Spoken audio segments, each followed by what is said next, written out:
하나님 말씀 보겠습니다. 마태복음 1장 18절부터 25절입니다. 마태복음 1장 18절부터 25절입니다. 저희 12월 한 달 동안은 마태복음 1장과 2장 우리 함께 보고 있습니다. 오늘은 1장 18절부터 25절입니다. 저와 여러분들이 한 절씩 교독하겠습니다. 예수 그리스도의 나심은 이러하니라. 그의 어머니 마리아가 요셉과 약혼하고 동거하기 전에 성령으로 잉태된 것이 나타났더니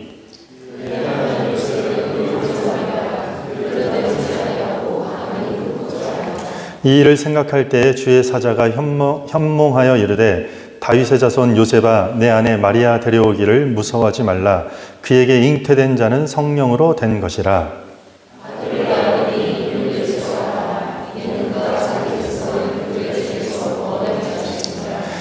이 모든 일이 된 것은 주께서 선지자로 하신 말씀을 이루려 하심이니 이르시되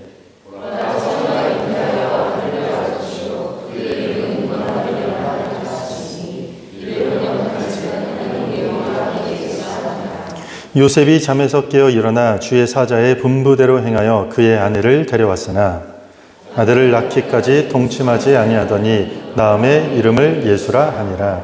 아멘.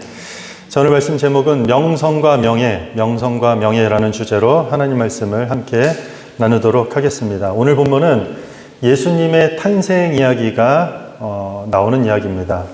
예수님의 탄생 이야기, 이와 관련된 복잡하고 얽힌 신학적인 논의를 소개하기보다는 오늘은 특별히 이 등장인물의 관점, 오늘 본문에 나오는 이 등장인물의 자리에서 오늘 좀 내용을 살펴보고자 합니다.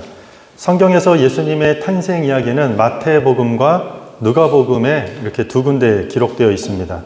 누가복음에서는 자신이 메시아를 낳을 것이라는 사실을 알고 약간 흥분에 빠진 갈릴리 처녀 마리아의 시선을 보여주는 반면에 마태복음, 오늘 저희 본문이죠. 마태복음은 자신의 약혼녀가 임신했다라는 충격적인 사실을 발견한, 그럼에도 불구하고 좀 더 차분한 요셉의 시선으로 예수님의 탄생 기사를 조금 엿볼 수 있다고 생각합니다.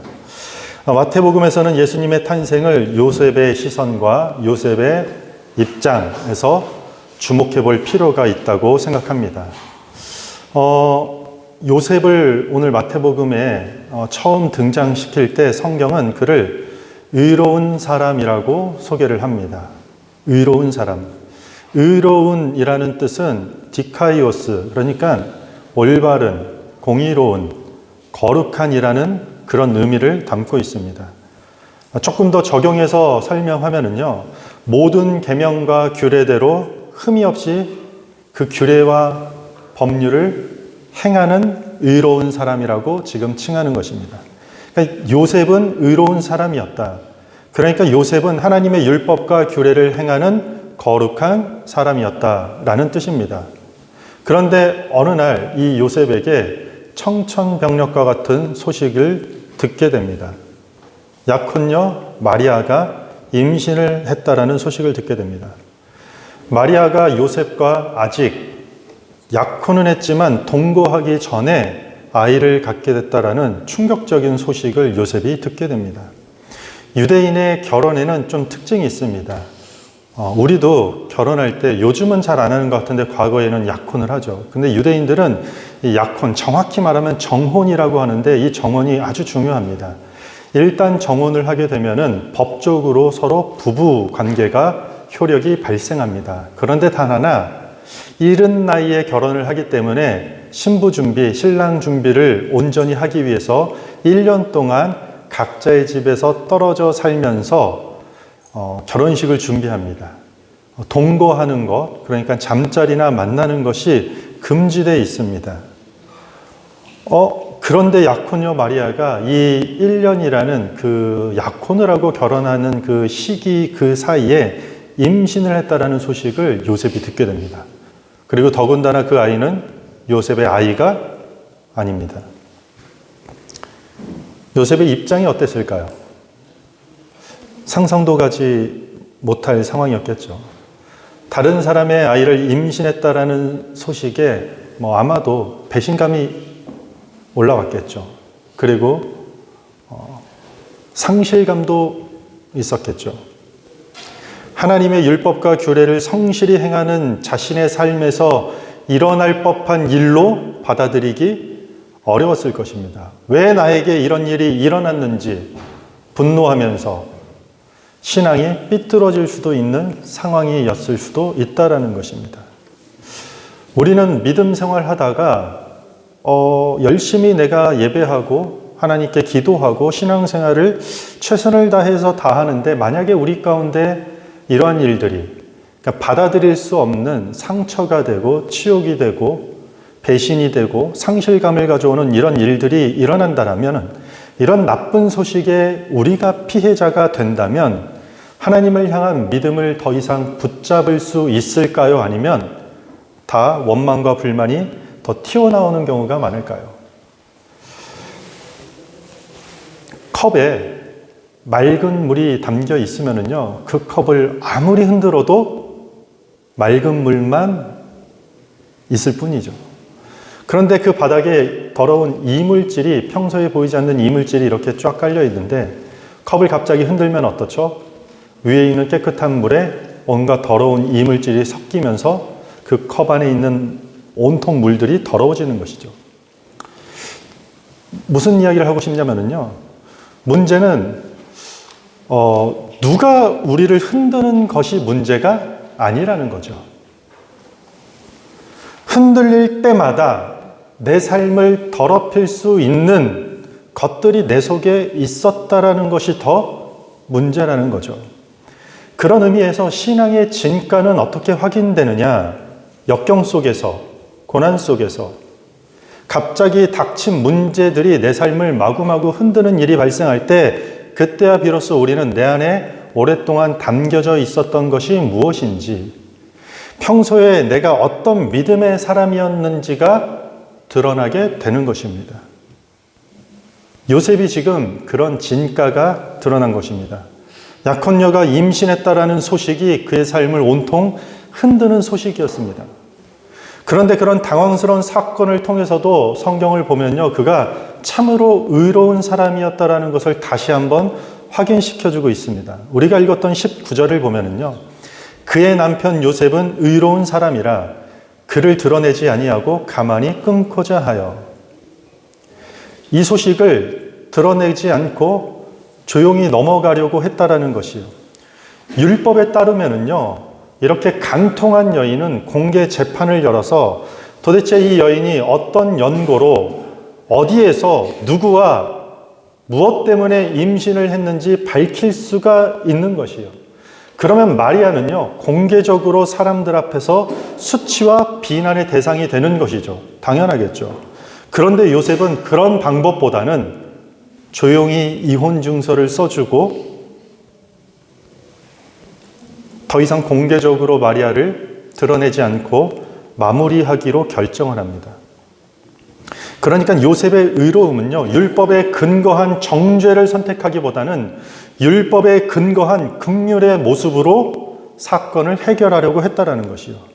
그러니까 죄를 허용하지 않았지만 상대의 수치를 드러내지 않고 오히려 감싸주면서 그 어려운 일들을 마무리하려고 했다라는 것이요. 이것이 요셉이 택했던 방법이었다라는 것입니다. 여기에 그런 단어가 등장하지 않지만 요셉은 엄청난 사랑을 실천하는 것 같습니다. 우리 고린도전서 13장을 사랑장이라고 합니다. 사랑이 무엇인지 쭉 나옵니다. 특별히 7절에 보면은요, 사랑은 모든 것을 참으며 모든 것을 믿으며 모든 것을 바라며 모든 것을 견디느니라. 사랑에 대해서 지금 뭐라고 얘기하죠? 절대적인 용서, 절대적인 신뢰, 절대적인 소망, 절대적인 인내가 그리스도인들, 성도가 겸비해야 될 사랑의 방식이라는 것입니다. 이것이 요셉이라는 사람이 어떤 사람인지를 지금 설명해 주고 있는 것이요. 철저히 타자 중심적인 사람, 이렇게 절대적인 사랑을 실천한 사람 끝까지, 이것을 통해서 그가 의로운 사람이었다, 그의 의로움이었던 것을 드러내고 있는 것입니다. 요셉은 많은 고민이 있었겠죠. 그런데 짧은 문장 속에 드러난 요셉의 모습 속에 요셉은 원망하거나 불평하는 모습이 기록되어 있지 않습니다. 도대체 왜 이 마리아가 어디서 어떤 이유로 다른 남자의 아이를 임신했는지 공개적으로 아니 쫓아가서라도 묻고 따져서라도 해결하기보다는 오히려 율법을 넘어서 사람을 살리려는 방식으로까지 결정하기까지 아마도 요셉은 고뇌하고 고통스럽고 힘든 밤을 새우는 그런 고민의 시간을 보냈을 것입니다. 그런 고민의 시간을 보내는 어느 날 그렇게 하기로 이미 거의 마음을 먹고 생각하고 있던 어느 날 밤에 꿈을 꾸게 됩니다. 우리 20절부터 23절입니다. 함께 읽습니다. 시작. 이 일을 생각할 때에 주의 사자가 현멍하여 이르되 다윗의 자손 요셉아 내 아내 마리아 데려오기를 무서워하지 말라. 그에게 잉태된 자는 성령으로 된 것이라. 아들을 낳으리니 이름을 예수라 하라. 이는 그가 자기 백성을 그들의 죄에서 구원할 자이심이라 하니라. 이 모든 일이 된 것은 주께서 선지자로 하신 말씀을 이루려 하심이니 이르시되 보라 처녀가 잉태하여 아들을 낳을 것이요 그의 이름은 임마누엘이라 하리라 하셨으니 이를 번역한즉 하나님이 우리와 함께 계시다 함이라. 천사가 꿈에 나타나서 마리아의 임신이 성령에 의한 것이라고 전합니다. 그리고 그의 이름을 예수라 할 것이고 그가 자기 백성을 죄에서 구원하게 될 자가 될 것이다 라고 선포하고 알려줍니다. 그리고 그 아이는 과거 선지자들의 예언을 통해 예언된 메시아 임마누엘, 뜻이 뭐죠? 하나님이 우리와 함께 하시다. 우리와 함께 하시는 하나님이 그 아이가 될 것이다 라고 이야기합니다. 요셉의 꿈을 통해 천사와 만난 이 경험이 그냥 우리가 한여름밤 단잠에 꾸었던 그 흐리흐리한 기억 속의 꿈은 분명히 아니었을 것입니다. 잘 모르겠어요. 그 장면이, 그 상황이 얼마나 위대하고 얼마나 거룩한 존재의 임재가 강력하게 임했는지 우리는 정확히 알 수는 없겠지만 그 무엇이 되었든지 간에 그 상황, 그 꿈을 통해 하나님의 천사를 통해 요셉이 만났던 그 시간은 요셉이 평소 가지고 있던 그 상식을 넘어버리는 사건이 되었다라는 것은 자명하다라는 것입니다. 아이는 남자와 여자의 관계를 통해서만 만들어진다라는 상식. 구원자 메시아는 군마를 타고 천군 천사를 호령하는 군사적 메시아로 올 것이라는 당시 유대인들의 상식. 이러한 요셉의 상식이 완전히 깨질 만큼 그 꿈은 선명하고 강력하고 압도적이었다라는 것입니다. 하나님이 우리를 찾아오는 방식이 그렇습니다. 복음이 우리 가운데 찾아오는 현장, 우리가 하나님을 만나는 현장이 항상 이렇다라는 것이요. 우리의 상식을 건드리는 일들로 먼저 출발된다라는 것이요. 하나님이 온 우주 만물을 창조하셨다고. 세상에 다른 종교도 말고 다른 신들도 많은데 하나님만이 오직 예수만이 구원자가 되신다고 우리가 가지고 있는 상식을 건드린다라는 것이요. 우리는 보편적으로 너무나도 교만해서 내가 경험한 상식, 내가 아는 상식, 아니면 내가 가늠할 수 있는 상식에 맞지 않으면 우리는 비상식적이라고 무시하는 경우가 너무 많아요.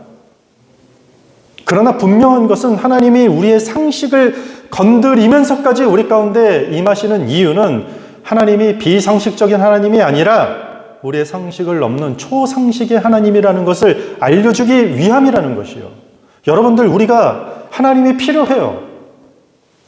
우리가 하나님을 하나님이라고 부르고 우리가 하나님을 찬양하고 그분을 만왕의 주라고 경배한다면 그 하나님은 반드시 우리가 생각하는 상식적인 하나님이 아니라 상식적이면서도 동시에 상식을 뛰어넘는 초상식의 하나님이 되어야만 되지 않겠습니까? 우리에게 궁극적으로 필요한 하나님은 우리 상식에 움직이는 그런 뻔한, 그런 당연한 존재가 되어서는 안 되고 그런 존재가 되지도 않는다라는 것이요. 온 우주 만물을 창조하시고 죽은 자를 살리시고 영원한 생명을 주시는 하나님이에요. 그런 하나님이 구원의 방식으로 나사렛 시골 처녀 작은 태아로 들어오셨다는 것은 비상식이 아니라 구원의 역사 가운데 가장 스펙타클한 초상식의 사건이라는 것이에요. 요셉은 그렇게 지금 이 사건을 받아들인 것이에요. 상식이 없어서가 아니라 그 상식을 뛰어넘는 하나님을 받아들였다는 것이요. 아, 하나님의 역사하심이 내 생각보다 크구나. 하나님의 일하심이 내 경험보다, 내 지혜보다 더 크고 위대하다라는 사실을 믿음으로 받아들이게 되는 경험을 했다는 것이요. 우리가 하나님을 만날 때 가장 필요한 게 무엇이겠습니까? 저는 목사고 신학책을 보고 성경에 대해서 연구하고, 아무래도 연구라는, 공부라는, 학습이라는 단어가 들어가니까 얼마나 논리적이고 합리적인 하나님이 우리 가운데 임하는지 열심히 공부하겠죠. 그런데 제게 하나님을 어떻게 만났냐 물어보면 논리적으로 합리적인 하나님을 이해가 돼서 만났다라기보다는 제 상식을 깨는 어떠한 사건들로 하나님이 제게 찾아오셔서 거기에 굴복해서 얼마나 합리적인 하나님인지, 얼마나 상식을 준하고 그 상식을 뛰어넘는 하나님의 역사심이 우리 가운데 존재하는지 따라가게 되는 것입니다. 요셉도 마찬가지예요. 일찍이 유대인의 남성으로 하나님의 말씀을 연구하고 그 율법대로, 규례대로 행하던 의로운 사람이었던 것이에요. 2000년 전에는 이런 비상식적인로 보이는 일들을 다 누구나 받아들였다? 그렇지 않습니다. 상식에 다 어긋나는 사건이 이 가운데 있었다는 것이에요. 다른 남자의 아이를 임신한 아내에게 공개적인 수치를 드러내지 않으려던 의로운 사람이었어요. 그런데 그 상식에 어긋나는, 자기의 상식을 다 깨는 즉각적인 순종을 요셉이 하게 됩니다. 24절에 보면 요셉이 잠에서 깨어 일어나 주의 사자의 분부대로 행하여 그의 아내를 데려왔으나 아들을 낳기까지 동침하지 아니하더니 나음의 이름을 예수라 하니라. 요셉은 바로 순종했습니다. 주의 사자의 분부대로 행하여 아이 이름을 예수라 부르고 마리아를 아내로 데려오고 그리고 자기와 아기와의 관계를 법적으로 인정하고 선포하게 됩니다. 이게 오늘 본문의 결론입니다. 그렇다면 여러분들은 이것을 읽을 때 이제 요셉도 마리아처럼 성령으로 잉태된 하나님의 구원자로 인정하고 순종하며 받아들이는 믿음 좋은 따뜻한 이야기로 마무리되는 것 같습니까? 사실 그렇지 않아요. 요셉은 이 결정으로, 그러니까 이 순종 때문에 요셉과 마리아는 유대 공동체에서 그들의 명성이 완전히 곤두박질 치면서 실추되게 됩니다. 마리아는 이제부터 간음을 통해 임신한 여자로 간주되기 시작합니다. 그리고 예수는 다 성인이 돼서 자라는 시간까지 사생아로 여겨졌을 것입니다.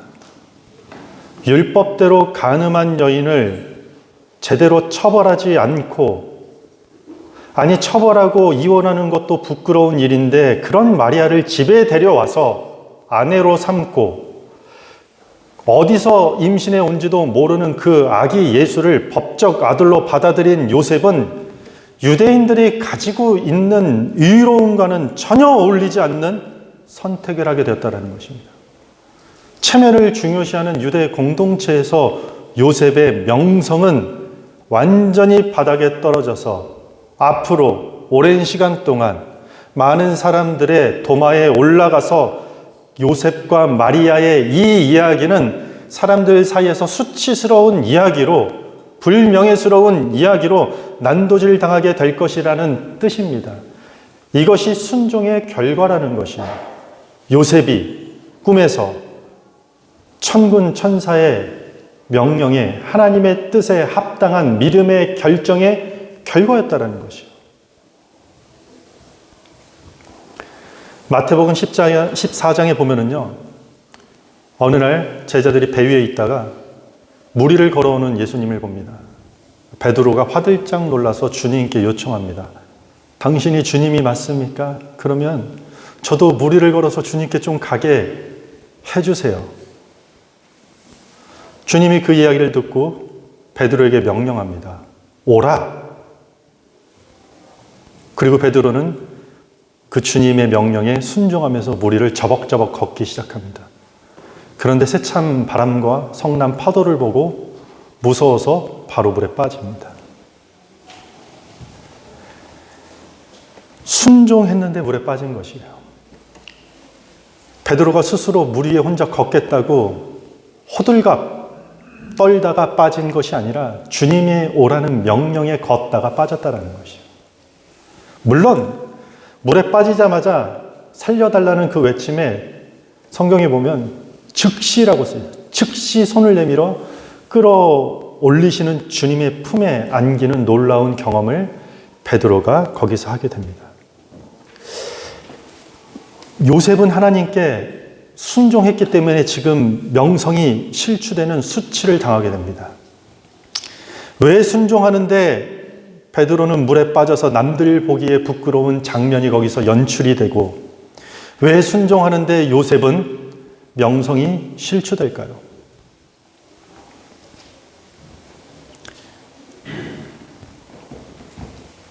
이게 오늘의 결론인데요. 하나님께서는 우리의 명성을 무너뜨려서라도 명예를 주시려 하시기 때문인 것이에요. 하나님은 우리의 명성을 건드려서까지 우리에게 위대한 명예를 허락하시려고 하는 계획을 갖고 있다는 것이요. 여러분, 지금 오늘 말씀 제목이 명성과 명예예요. 비슷한 단어인 것 같죠? 확실한 차이가 있습니다. 명성은 타인이 결정해주는 평가예요. 다른 사람들이 여러분들을 향해 붙여주는 이름이에요. 타인의 평가에 달려 있어요. 그런데 반면에 명예는요, 유일하게 스스로 지킬 수 있어요. 타인이 해야 수 없고 내가 스스로 지킬 수 있는 것이 명예라는 것이에요. 명성은 타인이 결정해주는 평가인 반면에 명예는 스스로 지킬 수 있는 것이에요. 우리가 하나님의 자녀라는 명예를 지키는 것이 타인이 평가하는 명성보다 더 중요하다는 것을 성경 전체를 통해 이야기하고 있기 때문인 것이에요. 요셉은 명성보다 명예를 붙잡은 것이에요. 우리와 함께 하시는 임마누엘의 하나님이 우리 백성을 구원하시기 위해 이 땅에 임하시는 위대한 구원의 역사의 하나의 방식과 그 사건 가운데 나라는 존재가, 내 명성이 지역사회 가운데 땅바닥에 곤두박질 친다 할지라도 내가 그 하나님의 위대한 일 가운데 쓰임받는다라는 그 명예를 붙잡았다라는 것이요. 요셉은 그냥 젊은 그냥 신혼부부에 불과하잖아요. 예수님의 입장은 어떨까요? 하나님의 아들이고 만왕의 왕이고 만주의 주인데 가장 위대한 왕국의 왕가에 태어나야 되거나 훌륭한 가문에 태어나야 되지 않겠습니까? 그런데 오히려 이렇게 나쁜 명성을 가진 부모, 그리고 예수님은 태어나자마자 사생아라는 오해를 받으면서 태어났다라는 것이에요. 베들레헴에서 태어났음에도 불구하고 아주 형편없는 동네라고 불리우는 나사렛 출신이라는 그런 꼬리표가 계속해서 따라다니는 것이에요. 그리고 그는 자라면서 계속해서 야, 너희 어머니는 간음하다가 비난받은 부정한 여인이라는 꼬리표를 계속 달고 살아가야 되는 것이에요. 아버지는 수치를 당한, 어디서 간통하다 데려오지도 못한 그 여인을 아내로 삼은 율법을 어긴 것 같은 그런 수치스러운 유대인 남성으로 아버지는 사람들 사이에 오르락내리락 했다는 것입니다. 예수님은 자신의 명성을 처음부터 다 잃어버리고 이 땅에 오셨다는 것이에요. 다 포기하고 이 땅에 오셨다는 것입니다. 이 땅에 자기 명성을 잃어버려야 된다는 것을 얼마나 극적으로 보여주시기 위한 방법으로 십자가라는 가장 치욕스럽고 수치스러운 죽음을 선택하신 것이 예수 그리스도의 인생이라는 것입니다. 명성으로 따지면 출생부터 죽음까지 모두 다 명성과는 거리가 먼 삶을 살았다는 것입니다. 무엇을 전달하기 위함입니까? 예수 그리스도의 탄생을 통해 우리가 알 수 있는 것은 우리가 이 땅에 살면서 붙잡아야 될 것이 명성이 아니라 명예라는 것이에요. 시대가 흐를수록 각 시대와 문화와 민족과 국가에 따라서 사람들의 평가와 사람들의 기준은 항상 바뀌는데, 그렇게 바뀌어가고 변화해가는 그런 타자의 평가에 의한 명성에 우리가 끌려가는 삶이 아니라, 우리를 창조하시고 우리를 구원하시고 영원토록 우리와 함께 하시는 하나님과 동행하는 명예로운 삶을 붙잡아라.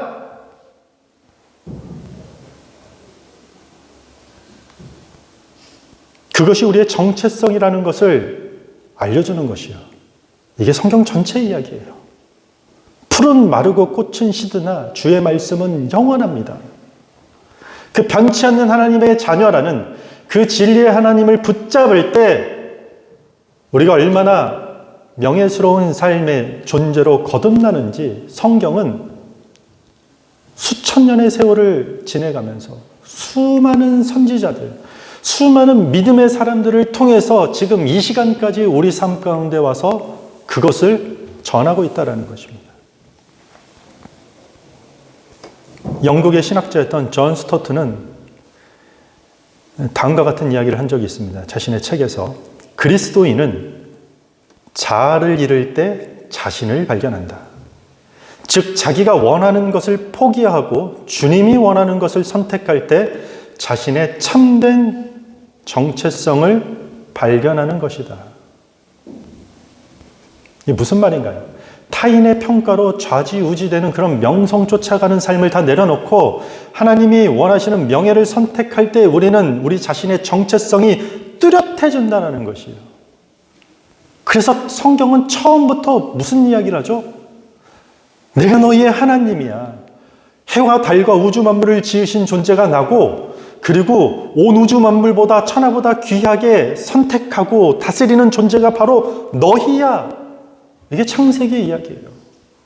그런 너희를 구원하시기 위해 하나님이 인간의 몸을 빌려서 모든 명성이란 명예는 하나도 소유하지 않고 오히려 다 탈탈 털리면서까지 죽기까지 우리의 명예를 회복시키기 위해 이 땅에 오신 구원의 사건을 성경은 말하고 있는 것이죠.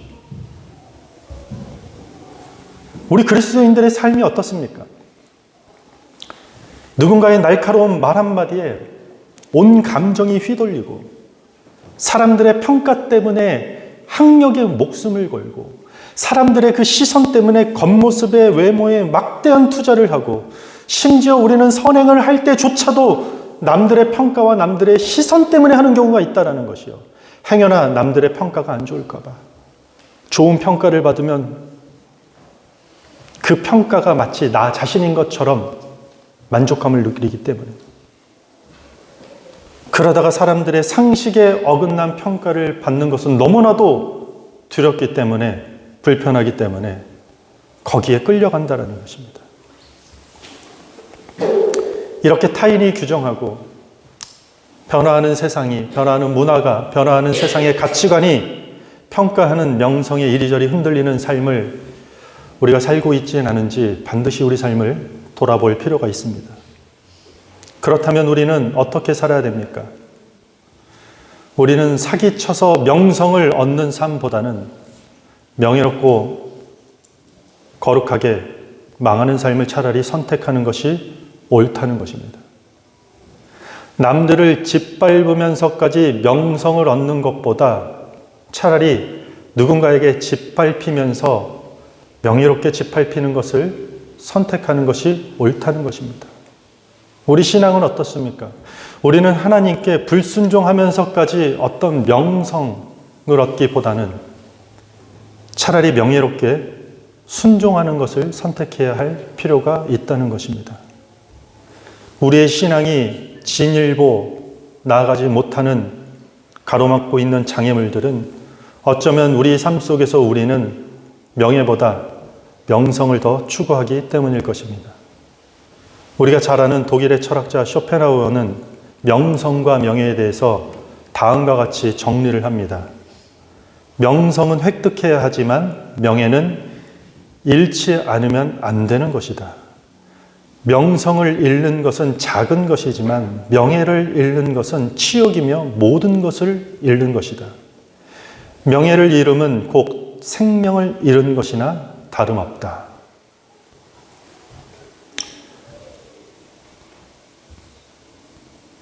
우리가 하나님의 자녀라는 그 명예, 우리를 통해서 하나님께서는 이 땅의 사랑을 전하길 원하시고, 그리고 우리의 섬김을 통해서 그 사랑을 회복시킬 것이라는 그 명예를, 그 명예로운 삶이 너희에게 부여되었다라는 것을, 그렇게 명예로운 존재로 창조되었고, 우리가 어떤 이 땅에서 시간이 끝나는 마지막 시간에 우리는 그냥 다 망가져서 벼랑 끝에 떨어지는 고철덩어리의 삶이 아니라 하나님 나라의 영원히 명예로운 자리를 앉게 된다라고 성경은 이야기하고 있습니다.